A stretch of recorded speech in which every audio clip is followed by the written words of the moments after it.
बहुत बहुत स्वागत है आप सबका आपके अपने चैनल हिंदी वर्सिटी में।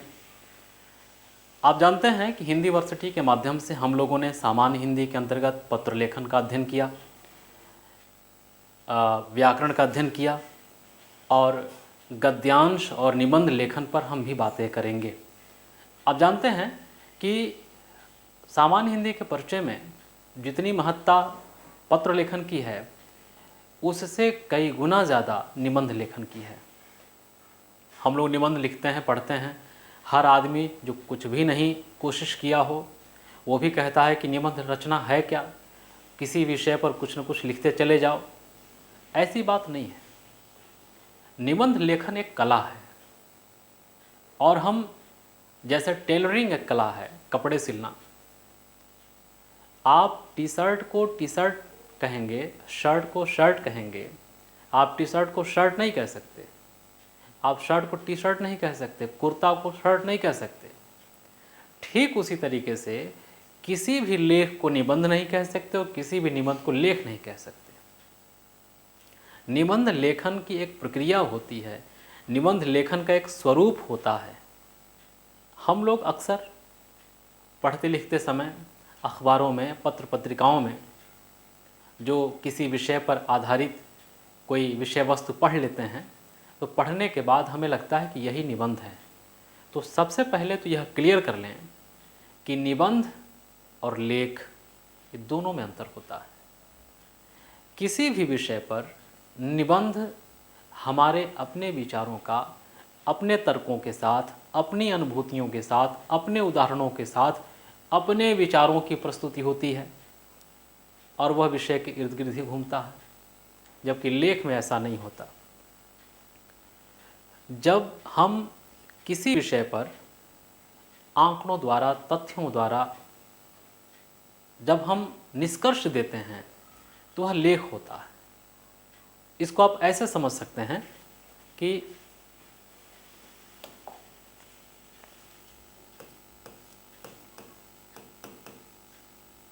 निबंध और लेख,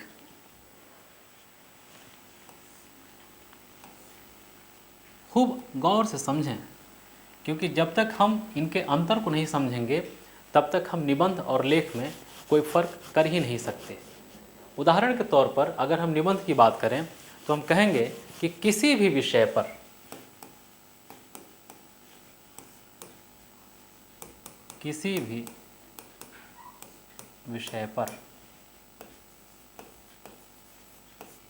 अपनी अनुभूति,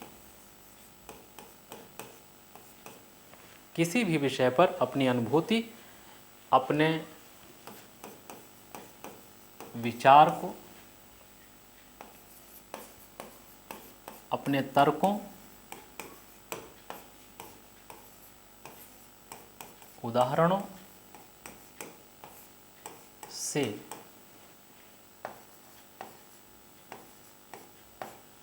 अपना विचार प्रस्तुत करना।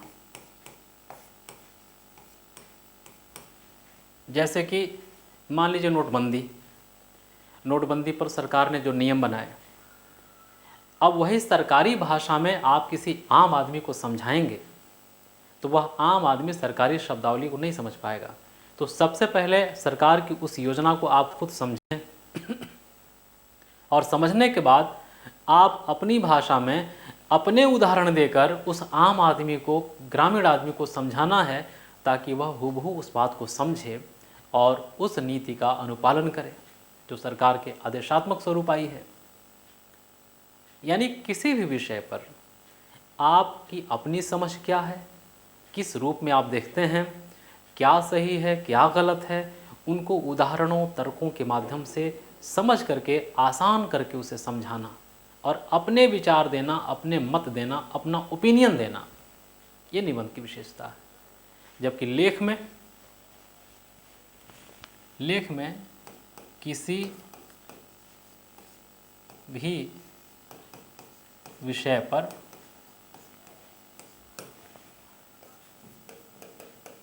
आंकड़ों,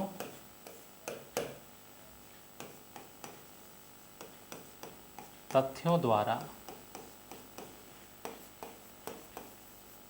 लेखक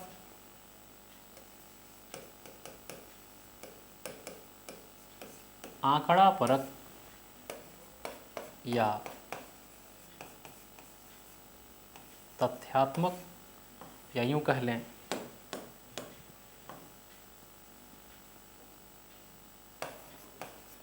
तथ्यपरक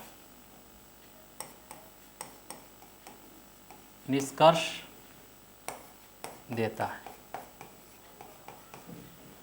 अब देखें दोनों में अंतर है। निबंध में किसी भी विषय पर अपनी अनुभूति, अपने विचार, अपने तर्कों, उदाहरणों से अपना विचार प्रस्तुत करता है रचनाकार, निबंधकार।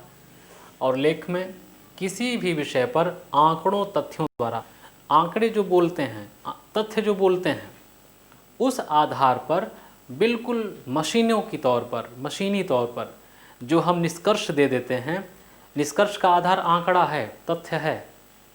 निबंध में जो उपसंहार लिखते हैं, ध्यान रहे, इसमें निष्कर्ष लिखेंगे, इसमें उपसंहार लिखेंगे। निबंध में जो उपसंहार लिखते हैं उसमें हमारे अपने ओपिनियन होते हैं, तर्क और आंकड़े नहीं होते। और वे उपसंहार के जो निष्कर्ष, उपसंहार का जो अंत होता है, हमारे जो ओपिनियन होते हैं, वो हमारी अपनी सोच, हमारी अपनी संवेदना से निर्मित होते हैं। इसलिए निबंध लिटरेचर की बेस्ट विधा मानी जाती है। लेख आंकड़ों और तर्कों पर आधारित होते हैं, आंकड़ा परक निष्कर्ष लिखा जाता है, जबकि निबंध में संवेदना परक अपने तर्कों को रखा जाता है, क्या सही है क्या गलत है इस पर विमर्श किया जाता है। जब तक इन दोनों बातों को हम नहीं समझेंगे तब तक आपका निबंध लेखन श्रेष्ठ नहीं हो सकता। ध्यान रहे, निबंध लेखन एक कला है, निबंध लेखन का एक स्वरूप होता है। अगर हम कुर्ता सिलाएं और हम कहें कि हम टी शर्ट पहने हैं तो लोग हंसेंगे। ठीक उसी तरीके से हम लेख लिखें और कहें कि हम निबंध लिखे हैं तो एग्जामिनर नंबर नहीं देगा। क्यों?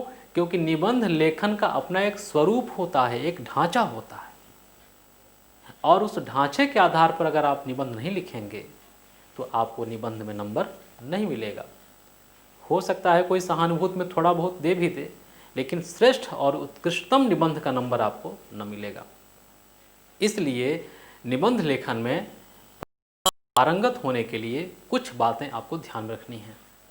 सबसे पहले तो हम ये समझ लें कि आखिर निबंध लेखन क्या है, क्या होता है इसमें जब हम निबंध लिखना शुरू करते हैं। तो इसको देखते हैं। निबंध लेखक के व्यक्तित्व को प्रकाशित करने वाली ललित गद्य रचना है। निबंध लेखक के व्यक्तित्व को प्रकाशित करने वाली ललित गद्य रचना है। निबंध गद्य लेखन की एक विधा है, लेकिन इस शब्द का प्रयोग किसी विषय की तार्किक और बौद्धिक विवेचना करने वाले लेखों के लिए किया जाता है। निबंध के पर्याय के रूप में संदर्भ रचना, प्रस्ताव का उल्लेख किया जाता है, लेकिन साहित्यिक आलोचना में सर्वाधिक प्रचलित शब्द निबंध ही वर्तमान है। वर्तमान निबंधों में व्यक्तित्व, ये बहुत इंपॉर्टेंट पॉइंट है, व्यक्तित्व या वैयक्तिकता का गुण, यानी कि कोई भी निबंध जो आप लिखते हैं, रचते हैं, उसमें आपके अपने व्यक्तित्व, आपके व्यक्तित्व के विचार और आपके व्यक्तित्व की सोच उस पर स्पष्टता दिखाई पड़ते रहनी चाहिए। भारतेंदु हरिश्चंद्र ने एक निबंध लिखा और निबंध का शीर्षक दिया कि वैदिकी हिंसा हिंसा न भवती, मैंने बाकी हिंसा हिंसा है और वैदिकी हिंसा हिंसा नहीं है। व्यंग्यात्मक निबंध लिखा सामाजिक सुधार को लेकर के। भारतेंदु हरिश्चंद्र का एक निबंध आपको बहुत पसंद होगा, पढ़ा भी होगा आप लोगों ने, भारतवर्षोन्नति कैसे हो, जो बलिया के ददरी मेले में दिया गया भाषण का अंश था। तो उसमें भारतेंदु हरिश्चंद्र के अपने विचार थे। भारतेंदु हरिश्चंद्र ने अपने विचारों को उस परिप्रेक्ष्य में, उस देश काल के परिप्रेक्ष्य में अपना निष्कर्ष दिया था, अपने विचारों की प्रस्तुति दी थी और क्या होना चाहिए इसको बताया था। तो किसी भी विषय पर, चाहे वो समसामयिक हो, चाहे पारंपरिक हो, चाहे परियोजना परक हो, अगर आपसे निबंध लिखने को दिया जाए तो इस बात का ज़रूर ध्यान रखें कि निबंध में हमारा व्यक्तित्व दिखाई देना चाहिए, हमारी वैचारिकता स्पष्ट रूप से आनी चाहिए। लेकिन वह वैचारिकता, वह व्यक्तित्व एक ढांचे में होनी है, क्योंकि निबंध का अपना एक स्वरूप है। अगर उस स्वरूप में आप निबंध रचते हैं तो वो बहुत मूल्यवान होगा। आगे देखते हैं।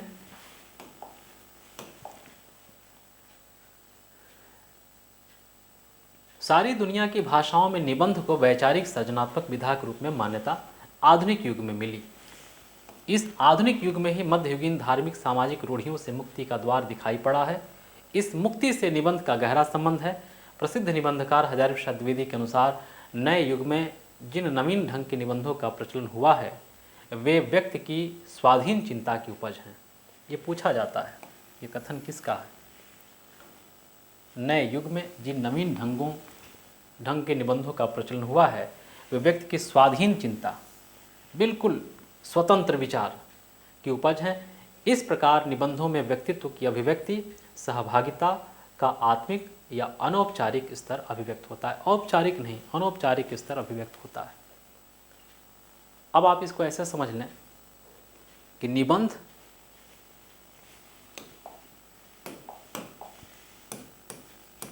ये निबंध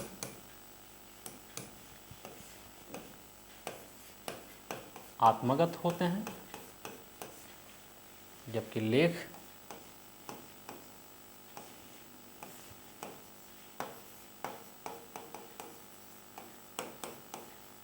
आंकड़ा परक होते हैं। निबंध व्यक्तिगत होते हैं और लेख आंकड़ा परक होते हैं। अब आप देखेंगे कि हम जो भी पढ़ते हैं तमाम पत्र पत्रिकाओं से या निबंध की पुस्तकों से, उसमें हम ढेर सारे तथ्यों को लेकर अपनी बातें रखते हैं। निबंध जो लेखन विधा है उसमें आपके अपने विचार किसी विषय पर प्रस्तुत होने चाहिए। उदाहरण के तौर पर अगर हम भारत और चाइना के संबंधों की बात करें तो जो तथ्य हैं उन तथ्यों पर अगर आप राजनयिक होते तो आपके अपने विचार क्या होते, या भारत की सीमा सुरक्षा, भारत की आर्थिक नीति, भारत की वैदेशिक नीति, भारत के मानवीय मूल्य इत्यादि के आधार पर क्या होता, वह आपको तय करना पड़ता है और आपको बताना पड़ता है। यानी कि किसी भी विषय पर हम क्या सोच सकते हैं, क्या निर्णय ले सकते हैं, किन तर्कों और उदाहरणों के साथ अपनी बात हम किसी को समझा सकते हैं, यह आपके निबंध में होगा। और लेख में तथ्य क्या बोलते हैं, आंकड़े क्या बोलते हैं, तथ्य और आंकड़ों के आधार पर निष्कर्ष क्या हो सकता है, इत्यादि बातें हम रचते हैं। अक्सर होता क्या है कि जनरल स्टडीज़ जीएस की तैयारी करते वक्त हम तमाम बातों को जो पढ़ते हैं, समझते हैं, गुनते हैं, उन्हीं बातों को एज इट इज निबंध में रच देते हैं। गलत बात करते हैं हम लोग। निबंध लेखन की एक प्रक्रिया है, एक ढांचागत स्वरूप है। उसके अंतर्गत हम अपने विषय वस्तु को रखेंगे, लेकिन वह विषय वस्तु हमारे अपने विचारों से मैच करते होंगे। निबंध लेखन से हमारी वैचारिक क्षमता का परीक्षण होता है, हमारी मैच्योरिटी देखी जाती है, विचारों की परिपक्वता समझी जाती है। और विचारों की परिपक्वता अगर आपके निबंध में तथ्यात्मक हो जाएं तो ये माना जाता है कि आपकी कोई सोच नहीं है। इसलिए निबंध लेखन में चाहे वो किसी भी विषय पर निबंध क्यों न लिखा जाए, आपकी अपनी समझ, आपके अपने उदाहरण, आपके अपने तर्क और आपके अपने विचार ज़रूर होने चाहिए। अब जैसे अगर ये कह दिया जाए कि एक छोटा सा उदाहरण लेते हैं, बहुत पुराना, कि आता था बचपन में गाय पर निबंध लिखिए। योजना या कुरुक्षेत्र जैसे जो आंकड़ा परक पत्रिकाएं हैं, अगर उनमें पशुओं की बात हो जाए या कृषि जगत या पशु जगत की बात हो जाए, जानवरों की बात हो जाए, या गाय पर अगर कुछ लेख आ जाएं, गाय पर कोई विषय वस्तु दे दिया जाए, तो योजना या कुरुक्षेत्र ऐसे लिखेंगे कि गाय भारतीय अर्थव्यवस्था की रीढ़ है। फिर उसके बाद गाय की कितनी प्रजातियां हैं, भारत में गायों की संख्या कितनी है, 1921 के जनगणना के अनुसार, 1991 की जनगणना के अनुसार किन किन क्षेत्रों में कितने प्रकार की गायें पाई जाती हैं, कितनी संख्या है, कितना दूध देती हैं, कितने उसके मृत्यु दर क्या है, उनका जीवन प्रत्याशा, दुनिया भर की बातें। अगर आपसे कहा जाए बचपन को याद कीजिए, और बचपन में आपसे कहा जाए कि गाय पर निबंध लिखो, तो आप सोचेंगे कि गाय बहुत अच्छा विषय है। फिर लिखेंगे कि गाय हमारी माता है। योजना कुरुक्षेत्र कभी नहीं लिखेगा कि गाय हमारी माता है। आप लिखेंगे गाय हमारी माता है। फिर सोचेंगे क्या लिखें, गाय हमें दूध देती है। फिर सोचेंगे गाय के 4 पैर होते हैं, एक बड़ा सा मुंह होता है, एक लंबी पूंछ होती है। फिर सोचेंगे और क्या करें। फिर सोचेंगे कि गाय के दूध से हम शक्तिशाली होते हैं, मजबूत बनते हैं। तमाम बात। आप वहाँ पर किसी लेख, किसी प्रतियोगिता दर्पण या योजना कुरुक्षेत्र को पढ़कर नहीं लिख रहे हैं। आप अपने मन के जज्बात को, मन के भाव को अपने उदाहरणों से रच रहे हैं। तो अगर अपने मन के जज्बात को, अपनी संवेदना को, अपने भाव को रच रहे हैं तो निबंध रच रहे हैं। और अगर आंकड़ा परक, तथ्य परक बातों को अगर कहीं पढ़ा है आपने, उसको रच रहे हैं तो वो लेख रच रहे हैं। इस बात को समझने की ज़रूरत है। इसलिए मेरा यह मानना है कि आप जब भी निबंध रचें या लिखें तो उसे निबंध के ढांचे में रचें, और जो उसमें विचार आने चाहिए वह आपके अपने विचार होने चाहिए।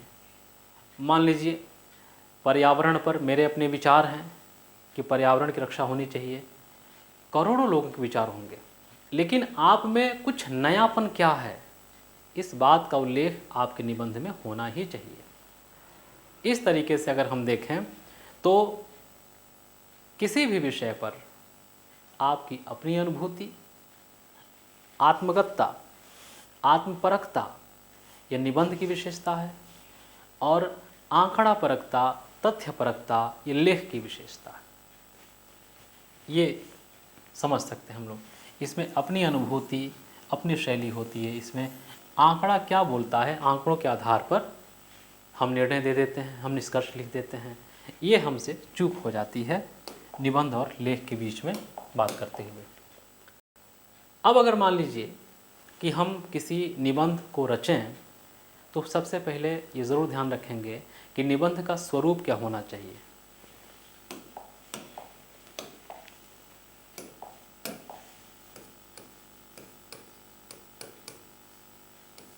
निबंध का स्वरूप,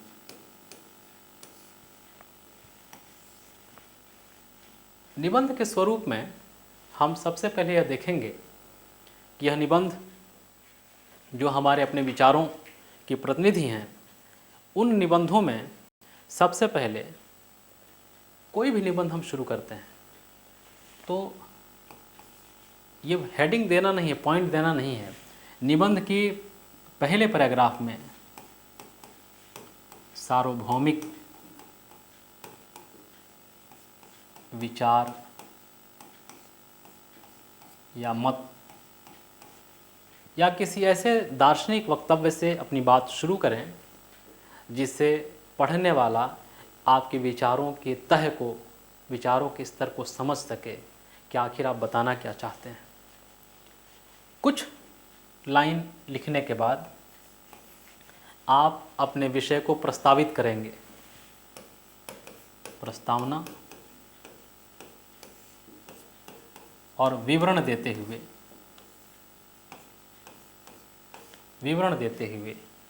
आप अपनी बात रखेंगे। ये तो पहला खंड हो गया। निबंध का जो स्वरूप है मैं उसकी बात कर रहा हूँ। अब ये नहीं कि भारत चाइना संबंधों की बात हो तो आप सीधे विवाद ही छेड़ दें। पहले एक छोटी सी भूमिका बनाएं जिसका निबंध से कोई संबंध नहीं है। फिर उसके बाद आप अपने निबंध के विषय को उस भूमिका से जोड़ते हुए उस निबंध का परिचय कराएंगे, जिसे हम प्रस्तावना और विवरण के साथ जोड़ते हैं। फिर इसके बाद जो विवरण है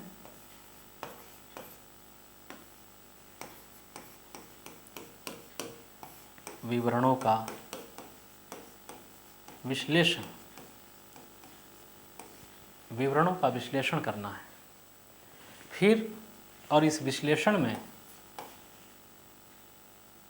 जो बातें करनी है आपको, वो सही क्या है, गलत क्या है, फिर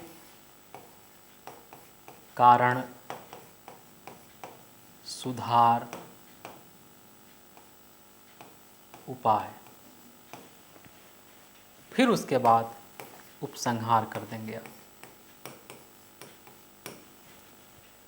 ध्यान रखें, कभी भी निबंध लिखें तो सबसे पहले आप उसे किसी दार्शनिक वक्तव्य या सार्वजनिक कोई कथन के साथ एक भूमिका लिखें जो कम से कम 50-60 शब्दों में हो, कम से कम 3-4 लाइनें, 5 लाइनें। फिर उन्हीं विचारों से जोड़ते हुए आप निबंध के शीर्षक को या निबंध के विषय को प्रस्तावित करेंगे, जिसको प्रस्तावना कहते हैं, और फिर उसका संक्षिप्त विवरण देंगे। फिर उसके बाद जो निबंध का विषय है उस विषय का विश्लेषण करेंगे और गुण दोष सही गलत क्या है यहाँ पर आप अपने विचार देंगे। फिर उसके बाद उस विषय से संबंधित कारण क्या है, सुधार क्या है, उपाय क्या है, इस पर बात करेंगे। फिर उसके बाद अपने मत को देते हुए उपसंहार करेंगे। ये ज़रूर नोट कर लें आप लोग, इसकी बड़ी भूमिका है।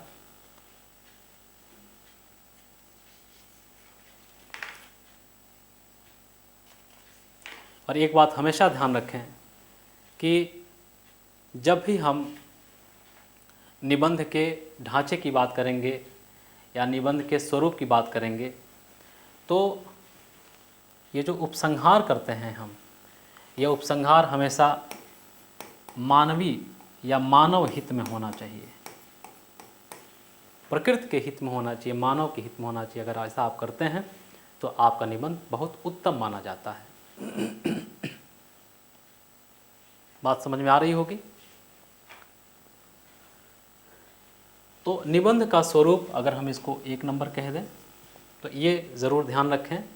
फिर इसके बाद हम देखते हैं कि अगला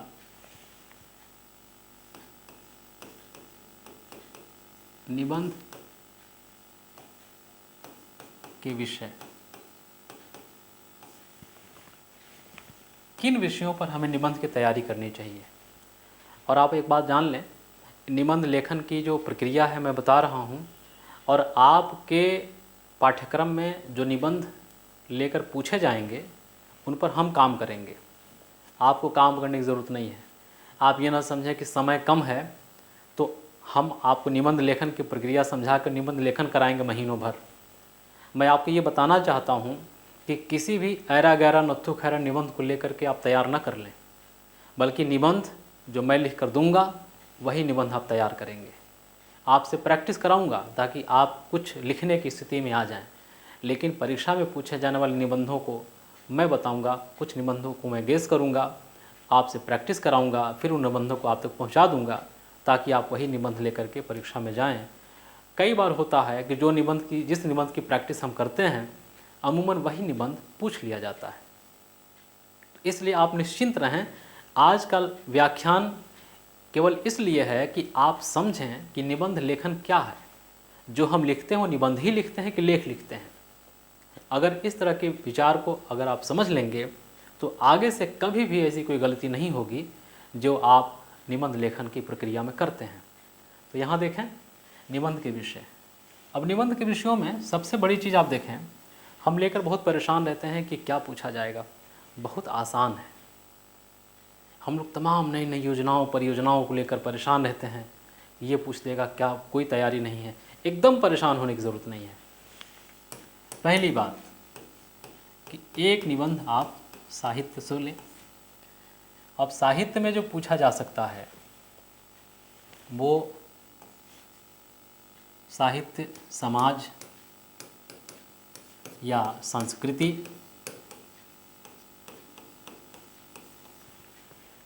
दूसरा साहित्य आधुनिकता,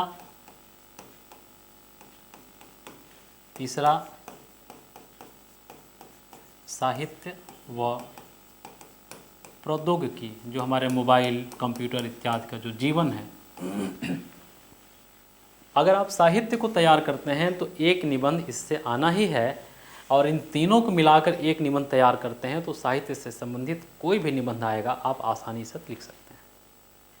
मान लीजिए कुछ लोग साहित्य को नहीं रचना चाहते या साहित्य से संबंधित निबंध को नहीं पढ़ना चाहते, तो दूसरा विषय लेंगे पर्यावरण। अब पर्यावरण से आपको कुछ निबंध लिखने हैं। जैसे एक तो हो जाएगा पर्यावरण प्रदूषण, ये आना ही है, या आपदा। आपदा में कभी कभार भूकंप, भूस्खलन या बाढ़, ये अलग से विशेषांक दे देते हैं, विशेष विषय दे देते हैं। लेकिन पर्यावरण से प्रदूषण, आपदा और ग्लोबल वार्मिंग,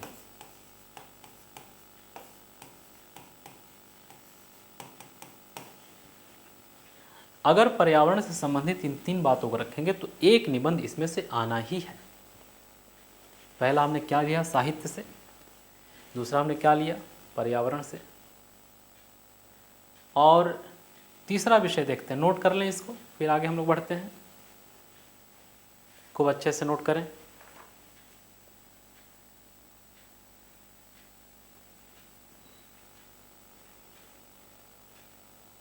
इसमें सुनामी भी पूछा था एक बार।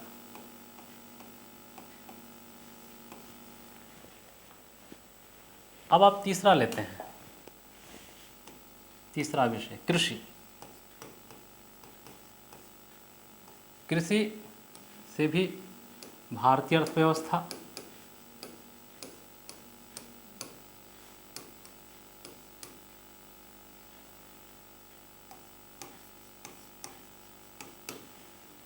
या कृषि से दूर भागता किसान,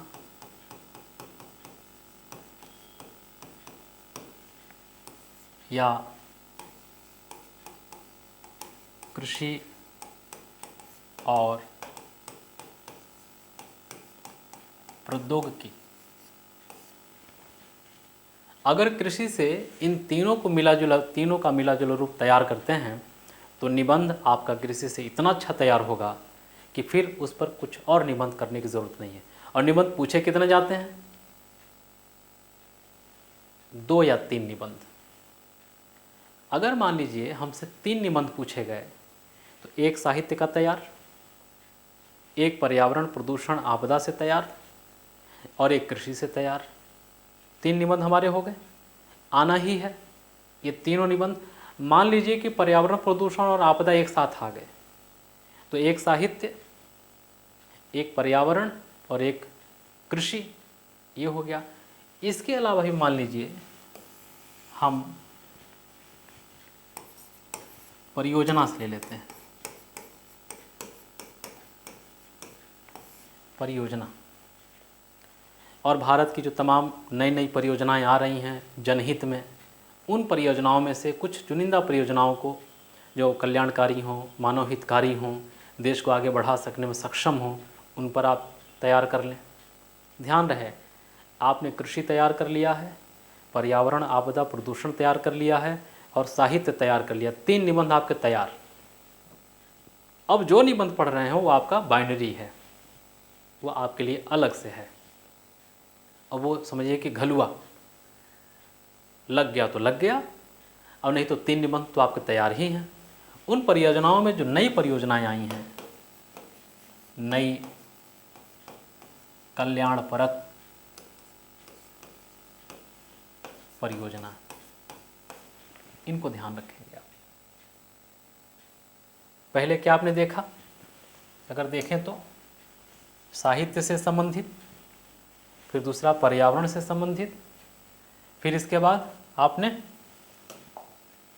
कृषि से संबंधित और परियोजना से संबंधित। 4 हो गए। अब एक और ले लेते हैं, 5, पारंपरिक।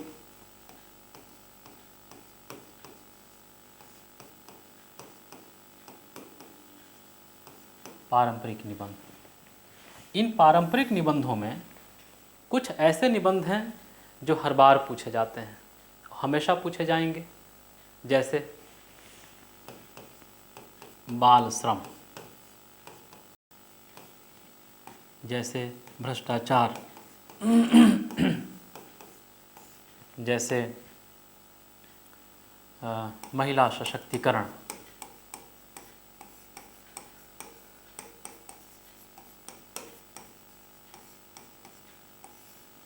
जैसे बेरोजगारी,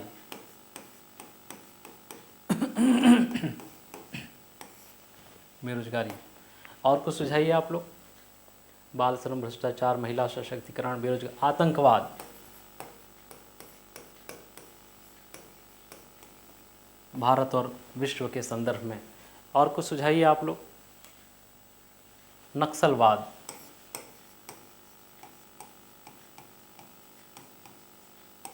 ये कुछ ऐसे निबंध हैं जिन्हें अगर आप तैयार कर लेते हैं तो निबंध में काम आएंगे ही।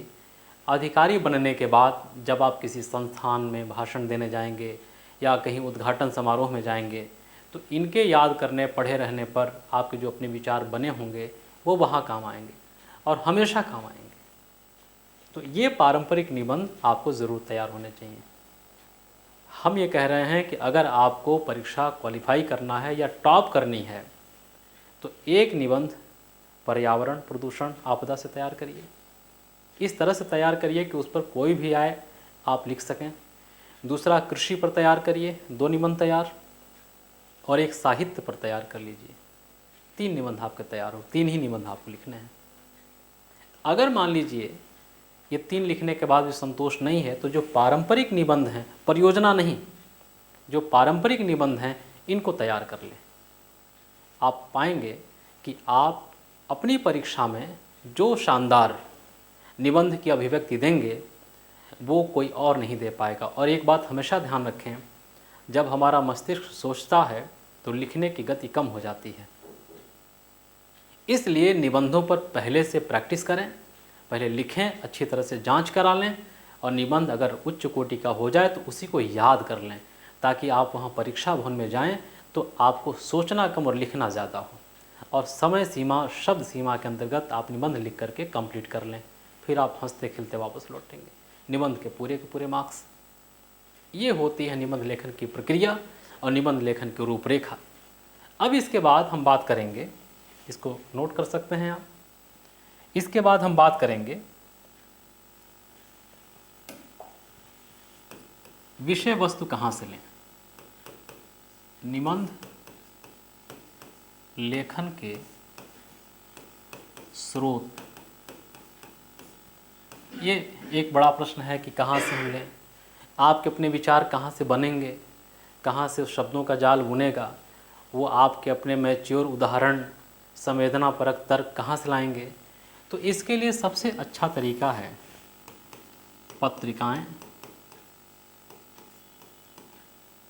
और हमने देखा कि पत्रिकाओं में आजकल कई ऐसी समसामयिक पत्रिकाएं हैं जिन पत्रिकाओं से आप स्रोत ले सकते हैं। साथ ही योजना और कुरुक्षेत्र, इनसे भी आप भरपूर सहायता ले सकते हैं। दूसरा स्रोत निबंध की पुस्तक, जिससे आप सहायता ले सकते हैं। बाज़ार में आप देखें निबंध की जो अच्छी किताब हो, हम तो आपको निबंध लिखना सिखाएंगे ही, प्रैक्टिस कराएंगे ही, लिख कर देंगे ही, लेकिन आपको लगता है कि इस किताब में कुछ नई बातें हैं, उसको आप ले सकते हैं, उससे आप अपनी प्रैक्टिस कर सकते हैं।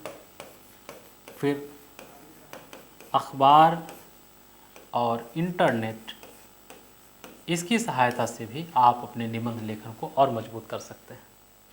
इसमें ये पार्ट और ये पार्ट आपकी बड़ी भूमिका निभाएगी। फिर उसके बाद इससे तो आपको शैली समझ में आएगी, लेकिन निबंध के नाम पर जो भी बाज़ार में किताबें हैं, कोई निबंध प्रस्तुत नहीं करता, वे किताबें निबंध के मामले में फेल हैं। आप उसमें से कुछ कंटेंट ले सकते हैं लेकिन पूरा निबंध नहीं ले सकते। निबंध लेखन की शैली होती क्या है, योजना कुरुक्षेत्र का जो संपादकीय है उसको पढ़िए और संपादकीय का अंत पढ़िए, आपको समझ में आ जाएगा कि निबंध लेखन होता क्या है। लेकिन योजना कुरुक्षेत्र के जो अंदर के विषय वस्तु हैं, कंटेंट है, वो लेख हैं। उन लेखों से कुछ कुछ पॉइंट आपको लेने हैं। योजना कुरुक्षेत्र में बीच बीच कुछ मोटे मोटे बोल्ड अक्षरों में लिखे जाते हैं, वो अत्यधिक प्रेरित करने वाले तथ्य हैं। उनको ले सकते हैं आप। योजना कुरुक्षेत्र के लेखों का जो अंत होता है वो बड़ा संवेदनात्मक होता है, उनको आप ले सकते हैं। कृषि पर निबंध लिखना है आपको, योजना कुरुक्षेत्र के लेखों के बीच बीच के तथ्य, उसका निष्कर्ष वहाँ से आप ले सकते हैं, उनके संपादकीय से आप ले सकते हैं। इस तरीके से आप अपने निबंध लेखन के कुछ स्रोत ढूंढ सकते हैं ताकि आपका निबंध लेखन श्रेष्ठ हो, उच्चतम हो। तो ये आपके स्रोत हो गए। अब आपने देखा कि निबंध लेखन पर आपने अब तक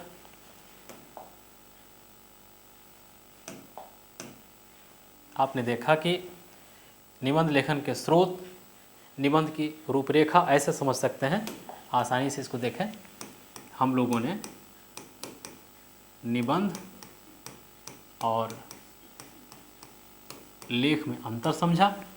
तो निबंध आत्मपरक होते हैं, आत्मगत होते हैं, और लेख आंकड़ा परक होते हैं।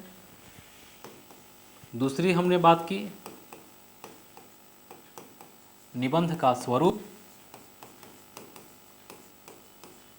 निबंध के स्वरूप में हम लोगों ने देखा कि पहले किसी सार्वभौमिक या दार्शनिक कथन के साथ हम अपनी भूमिका बनाते हैं, फिर उस भूमिका को अपने विषय के साथ प्रस्तावित करते हैं, फिर उस विषय का विवरण देते हुए उसका विश्लेषण करते हैं, गुण दोषों का मूल्यांकन करते हैं, कारण उपाय सुझाव देते हैं, फिर अपने संवेदनात्मक विचारों के साथ क्या होना चाहिए, क्या नहीं होना चाहिए, इसके साथ हम उसका उपसंहार करते हैं। तीसरी बात हमने की निबंध के विषय। निबंध के विषयों में हमने बात की साहित्य से ले लें, पर्यावरण प्रदूषण आपदा से ले लें, फिर उसके बाद एक कृषि से ले लें। 3 निबंध आपके तैयार होने चाहिए। इस तरह से तैयार होने चाहिए कि किसी भी विषय पर पूछ दे इनसे संबंधित तो आप फटाक से निबंध लिख सकें। इसके बाद हमने कुछ पारंपरिक निबंधों की बात की। उन पारंपरिक निबंधों को आप इस तरीके से तैयार करें कि कभी भी किसी भी क्षण अगर आपको लिखने को दे दिया जाए तो आप आसानी से निबंध लिख सकें। और जो वर्तमान की बहुत चर्चित परियोजना हो आप उसकी बात करें। वैसे उसकी करने की ज़रूरत नहीं है, इतना निबंध आपके लिए पर्याप्त है।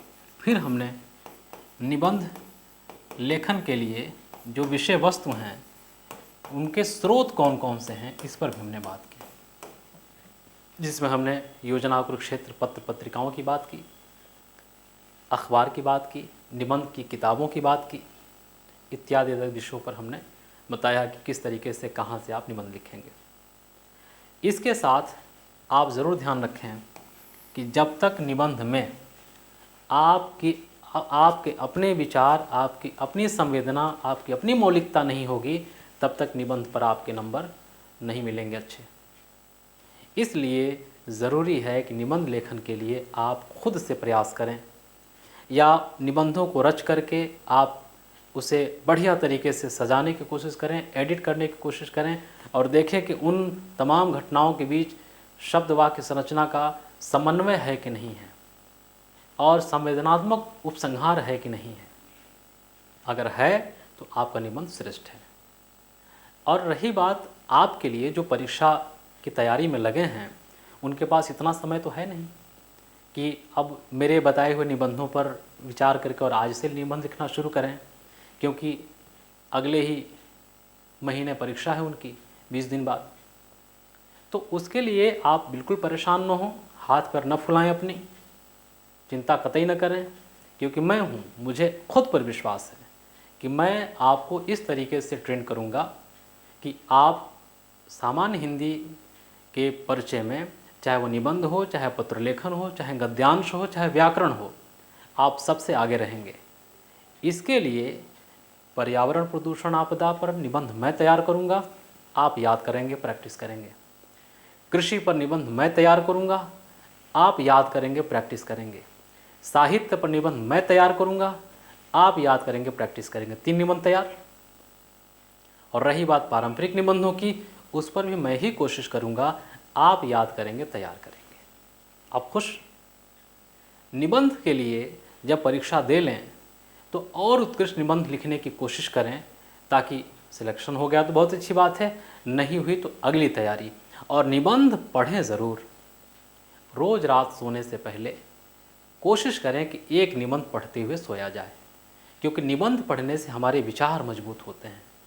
निबंधों ने हमारी सोसाइटी को वो स्थान दिलाया है जो बड़े बड़े राजा महाराजा नहीं दिला पाए, बड़े बड़े संत महात्मा नहीं दिला पाए, बड़े बड़े बाबा नहीं दिला पाए। निबंध लेखन ने लोगों में जो वैचारिक चेतना भरी है वो किसी ने काम नहीं किया। फ्रांस की क्रांति निबंध की देन है। भारत में सामाजिक धार्मिक सुधार निबंध की देन है। भारत में नवजागरण के बाद जो साहित्य रचना की दशा दिशा बदली, निबंध की देन है। फ्रांस के बड़े रचनाकार मोंतेन ने निबंध लेखन की जो प्रक्रिया शुरू कर उसे साहित्यिक विधा का रूप प्रदान किया, वह साहित्यिक विधा आज दुनिया के हर देश में फैली हुई है। और अगर आप निबंध पढ़ते हैं, निबंध रचते हैं तो वैचारिक माने जाते हैं। इसीलिए लोक सेवा आयोग, संघ लोक सेवा आयोग अपने परीक्षार्थियों से ये अपेक्षा रखता है कि आप अपनी वैचारिक क्षमता को निबंध के माध्यम से प्रस्तुत करें, ताकि हम बेहतर से बेहतर कैंडिडेट को लोक सेवा, राष्ट्र सेवा के लिए चयनित कर सकें। निबंध लेखन कितनी बड़ी भूमिका है, इस बात को समझने की ज़रूरत है। तो आप परीक्षा के लिए जब निबंध रचना शुरू करें तो स्ट्रेटजी बनाएं, स्मार्ट स्ट्रेटजी बनाएं। उस स्मार्ट स्ट्रेटजी में जो मैंने बातें बताई हैं उसके तहत निबंध तैयार करके परीक्षा में जाएं। निस्संदेह सफलता आपका कदम चूमेगी। कोशिश आपको करनी है, मार्गदर्शन मुझे करना है। मेरा मार्गदर्शन, आपकी कोशिश। फिर आप देखें हिंदी में पूरे के पूरे मार्क्स नहीं पाए तो फिर कहिए। हमारी कक्षा में बहुत से ऐसे विद्यार्थी आए जिन्होंने मेरे बातों पर यकीन किया, काम किया, सिलेक्शन लिए, चले गए। इसलिए आपको भी ज़रूरत है पूरी निष्ठा और ईमानदारी से विश्वास करके और निबंध रचना, गद्यांश रचना, पत्र लेखन रचना इत्यादि पर काम करें और हूबहू जो मैं बताता हूँ अपने लेक्चर में उनको फॉलो करके परीक्षा में जाकर लिख आइए। न पूरे अंक मिलें तो फिर आप हमसे कहिए। इस तरीके से आज निबंध की यह भूमिका आज के लेक्चर में आपने स्पष्ट समझा, और इस निबंध लेखन को हम अगली कक्षा में कंटिन्यू करेंगे और निबंधों के साथ साथ हम लोग गद्यांश लेखन पर भी बात करेंगे, व्याकरण पर भी बात करेंगे। तो कल हम नए निबंध के साथ आपकी प्रैक्टिस कराएंगे ताकि आप निबंध लेखन में माहिर हो जाएं। 2-3 निबंधों की प्रैक्टिस करने के बाद आप में निबंध लेखन की क्षमता स्वतः सृजित होगी। लेकिन आपके हिस्से का काम मैं करूंगा, निबंध लिखूंगा और आप तक पहुंचाऊंगा ताकि आप निबंध पढ़ें और वही जाकर हूबहू लिखाएं। बस एक काम आपको करना है, निबंधों में कुछ उदाहरण ऐसे होंगे, कुछ बातें ऐसी होंगी जो सबके लिए कॉमन हो जाएंगी। तो उन्हीं उदाहरणों, उन्हीं तथ्यों को आप अपने पत्रिकाओं से कुछ नए तथ्य, कुछ नए उदाहरण उसमें डालेंगे ताकि बाकी सब लोगों के निबंधों से थोड़ा सा डिफरेंट हो जाए। जो ऊपर का सार्वभौमिक कथन होगा, दार्शनिक कथन होगा, उसको भी थोड़ा सा बदलने की कोशिश करेंगे। ये कैसे होगा? जब हम अपने निबंध को आपके द्वारा जब दिखाएंगे, प्रस्तुत करेंगे और समझाएंगे कि निबंध कैसे लिखा जाता है, उसमें और क्लियर हो जाएगा। तो फिर अगले चैप्टर में अर्थात निबंध की प्रैक्टिस में हम आपसे मिलते हैं एक नए निबंध के साथ और ये बताने की कोशिश करते हैं कि निबंध क्या है, निबंध लिखा कैसे जाता है। तो मेरी ढेर सारी शुभकामनाएं कि आप लोग सफल हों और अंतिम सफलता के साथ मुझसे मिलें। बहुत बहुत शुभकामनाएं।